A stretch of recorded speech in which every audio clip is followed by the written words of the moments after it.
Bonjour à tous, capsule juridique numéro 235 du 27 décembre 2024. Je vais vous parler aujourd'hui du Dr William B, du généraliste australien. Le 29 juillet 2022, le Dr B s'était exprimé de façon très claire à propos des injections Covid. Plus précisément, il avait interrompu une conférence nationale à laquelle participaient 400 médecins en filmant son intervention qui était diffusée en direct. Il s'était exprimé dans les termes suivants, je cite: « Le docteur Paul Kelly est un menteur et vous manipule. Arrêtez d'imposer ces vaccins aux Australiens qui se font tuer à cause des injections. Il a été prouvé que l'immunité naturelle confère une immunité à vie de 97,3% contre tous les variants. » Fin de citation. Un peu après, en août 2022, le docteur William B faisait l'objet d'une décision de suspension, le privant de la possibilité d'exercer son métier. Il avait alors attaqué à la fois cet ordre professionnel qui avait rendu la décision de suspension, mais aussi l'administration compétente de l'État du Queensland. Alors en Australie, cette administration s'appelle l'AHPRA, A-H-P-R-A, et la procédure avait débuté le 15 novembre 2022. Alors dans la suite de l'arrêt que je vais commenter, il est parfois question du conseil pour désigner en fait le medical board, c'est-à-dire le conseil de l'ordre, ou de la commission pour désigner la commission qui a pris les décisions, mais les deux mots sont utilisés de manière alternative. Alors le Dr B attaquait donc en fait à ce moment deux décisions, la décision de suspension elle-même du 16 août 2022 et la décision d'enquêter sur sa conduite. En fait, c'était plusieurs décisions qui allaient dans le même sens, mais je les regroupe toutes en un seul bloc. La procédure avait suivi son cours pendant 2 ans et demi, notamment du fait de l'obstruction reconnue par la Cour suprême, dont avaient fait preuve les parties poursuivies, et ce jusqu'à un arrêt de la Cour suprême du Queensland, rendu le 13 décembre dernier, donc il y a 2 semaines, qui annule les décisions du Conseil de l'ordre. Alors, l'arrêt complet fait 28 pages, je ne vais pas tout vous expliquer en détail, mais je vais vous lire quelques extraits en vous faisant mes commentaires, mais en vous faisant grâce des considérations strictement procédurales. Le médecin comparaissait seul et n'avait donc apparemment pas d'avocat, et ce qu'on peut comprendre, parce que depuis cette période, comme il l'a lui-même précisé sur Twitter, son couple et sa famille ont volé en éclats, et je ne salue pas l'empathie et la solidarité de son épouse, avec qui il était marié depuis plus de 20 ans, comme il l'a précisé dans une interview. Il n'a pas vu son fils depuis plus d'1 an, la décision a entraîné la perte de 4 emplois au total et la destruction complète du cabinet de généraliste qu'il avait créé. Il a été interdit d'exercer tous les métiers, pas seulement celui de médecin, ce qui est consternant. Il a perdu sa maison, il a perdu des qualifications médicales et divers avantages auxquels il avait droit. Il a été expulsé de l'ordre des médecins et il semble qu'on continue à lui indiquer qu'il ne pourra pas s'y réinscrire malgré la décision rendue. Et sans parler de l'anxiété, des diffamations, de l'atteinte à sa réputation, etc. Bref, revenons à l'arrêt rendu. Après avoir relevé que les décisions pouvaient être partiellement entachées d'une certaine partialité en raison de la personnalité des personnes qui avaient saisi le Conseil de l'ordre à l'époque, la Cour suprême va relever que l'équité procédurale n'avait pas été respectée à l'égard du Dr B, notamment parce qu'il n'avait pas été en mesure de connaître la substance de la plainte déposée contre lui et qu'il n'avait pas non plus eu la possibilité d'y répondre. Ces 2 griefs justifient déjà à eux seuls une annulation de la décision de suspension. Donc pour la première des 2 décisions attaquées, celle qui visait à sa suspension, la motivation est très très rapide. Il reste la seconde décision qui visait quant à elle à enquêter sur la conduite du médecin et à le renvoyer devant le tribunal civil et administratif. Et sur cette décision-là, les parties poursuivies ne faisaient pas la moindre concession et refusaient d'admettre la moindre faute. Donc la Cour suprême va s'y attarder plus longuement et l'essentiel du jugement de l'arrêt concerne cette décision-là. En substance, c'était donc essentiellement les propos du Dr B qui avait publiquement relevé qu'il fallait que les autorités arrêtent d'imposer des obligations vaccinales qui posait problème. Et l'arrêt va relever notamment que la décision d'enquêter sur le Dr B avait été prise à propos de propos tenus lors de manifestations ou d'émissions politiques, aucune ne concernant sa pratique clinique.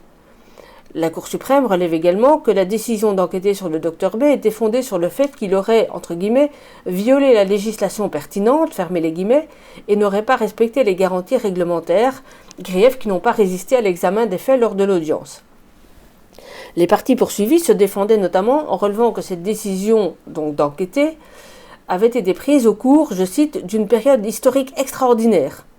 fermez les guillemets, justifiant, selon elle, des mesures prises par le gouvernement. Mais la Cour répond à cela, je cite, « Des mesures législatives ont été appliquées en vue d'encourager une utilisation généralisée des vaccins. Aucune de ces mesures n'a autorisé le Conseil, donc le Conseil de l'ordre, à abroger le droit des personnes, comme le Dr B, à une audience devant un tribunal apparemment impartial. Aucune des mesures gouvernementales n'a autorisé le Conseil à lui refuser l'équité procédurale. Aucune mesure n'a étendu le rôle réglementaire du Conseil pour inclure la protection du gouvernement et des organismes de réglementation contre les critiques politiques. » Fin de citation. On lit également dans l'arrêt que l'attitude agressive à l'égard du Dr B s'est, je cite, « poursuivie bien après la fin de la période historique extraordinaire qui, selon la Commission, expliquait sa conduite à l'égard du Dr B. » Fin de citation. Qu'au moment où les décisions ont été prises, le Dr B était enregistré comme généraliste depuis janvier 2016, n'avait fait l'objet d'aucune mesure disciplinaire ni de critique de quelque façon que ce soit. L'arrêt examine ensuite les pouvoirs disciplinaires des conseils de l'ordre et les pouvoirs réglementaires de l'autorité administrative, qui est donc nommée APRA, puis la chronologie précise de la procédure. Là, je ne rentre pas dans les détails, je vous invite à lire la décision si vous le souhaitez. Je retiens toutefois certains éléments. La personne qui avait déposé la plainte n'était pas elle-même un professionnel de santé, c'est au paragraphe 35, et n'avait aucun contact avec le Dr B, paragraphe 42. Aucune directive de santé publique n'était invoquée à l'appui de la décision d'enquêter sur le Dr B, et la Cour suprême précise à cet égard, je cite, « La Commission n'a pas expliqué ce qu'elle entendait par position de santé publique. D'après les références répétées à cette expression, on peut déduire qu'il s'agissait de positions adoptées par les gouvernements exécutifs du Commonwealth, ainsi que des positions des gouvernements locaux. » Fin de citation.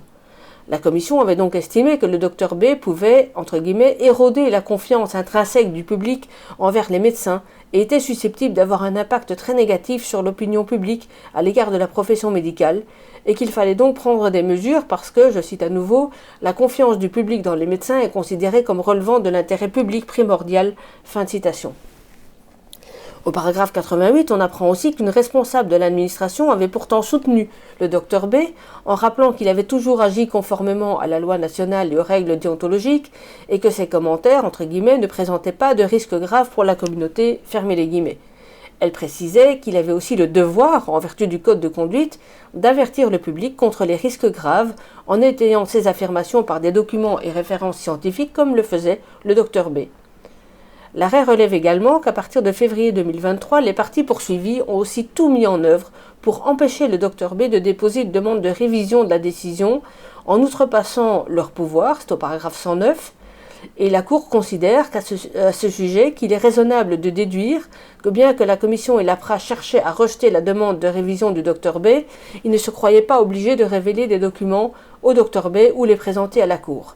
Fin de citation. Ceci fait référence à des incidents de procédure survenus pendant la durée de la procédure et pendant laquelle les parties poursuivies ont fait réellement de l'obstruction, notamment en déposant hors délai des documents demandés sans la moindre justification quant à ces retards. Les avocats des parties poursuivies n'ont pas pu démontrer à la Cour suprême en quoi le Dr B avait, entre guillemets, contrevenu à la législation pertinente, fermez les guillemets. La Cour poursuit ensuite, paragraphe 115, en disant que la conduite du Conseil, donc du Conseil de l'ordre et de l'autorité APRA, était pour le moins insatisfaisante. La Cour précise aussi, paragraphe 117, je cite, « La précipitation avec laquelle la Commission a rendu son jugement pourrait expliquer les graves erreurs commises. Aucune explication satisfaisante n'a été fournie pour justifier la décision de suspension après que le Dr B a déposé sa demande de révision. Cela dénote une animosité envers le Dr B qui correspond à la partialité apparente qui a entaché la décision initiale. » Fin de citation. La Cour suprême se penche ensuite sur les pouvoirs du législateur de l'État du Queensland quant aux prérogatives des praticiens. Je n'entre pas dans les détails à ce sujet. Et la Cour conclut enfin, je cite, « La Commission a provoqué le litige en rendant les décisions en cause dans des circonstances de partialité et sans accorder au Dr B l'équité procédurale. » Fin de citation. Les parties poursuivies sont donc condamnées à payer tous les dépenses engagés par le Dr B dans le cadre de la procédure. La Cour précise également que la procédure aurait pu être raccourcie si les parties avaient agi comme un plaideur modèle, entre guillemets, en reconnaissant d'emblée la partialité qui avait entaché les décisions. Au final, donc, la décision de suspension est annulée à compter de sa date, c'est-à-dire le 16 août 2022. Les décisions visant à enquêter sur le Dr B sont également annulées. Le Conseil de l'Ordre et l'APRA devront payer les frais de procédure du Dr B et aussi d'ailleurs ceux de l'État du Queensland. Et notons enfin que sur son compte Twitter, le Dr B publie une lettre qu'il avait envoyée dès le mois d'août 2018 au Medical Board, donc au Conseil de l'Ordre, à un moment où celui-ci poussait apparemment pour une révision du code de conduite des médecins, pour souligner que cette autorité, donc le Dr B soulignait que le Conseil de l'Ordre dépassait déjà ses pouvoirs et portait atteinte aux droits de l'homme. Il s'agissait à l'époque de permettre de s'interroger sur la santé mentale de tout médecin qui s'exprimait, restreignant ainsi sa liberté d'expression. En d'autres termes, l'Australie avait commencé 2 ans avant la pandémie, ce que même la Californie n'a envisagé qu'à partir de 2021 ou 2022 pour empêcher les praticiens de s'exprimer, notamment sur les réseaux sociaux. Donc, excellente décision pour le Dr B qui manifestement n'a pas encore fini ses tracas. Donc, je vous mets sous cette capsule le lien vers la décision complète, le lien vers le compte Twitter du Dr B que je vous encourage vraiment à suivre et dont je vous encourage à relayer les posts, et le lien vers une analyse de cet arrêt par un juge retraité, un certain Stuart Lindsay. Et pour terminer, 1000 fois merci à la personne qui sur Twitter, enfin sur X, c'est pareil, m'a envoyé le lien vers la décision complète, ce qui m'a permis aujourd'hui de vous faire cette analyse. À très bientôt, tenez bon, au revoir.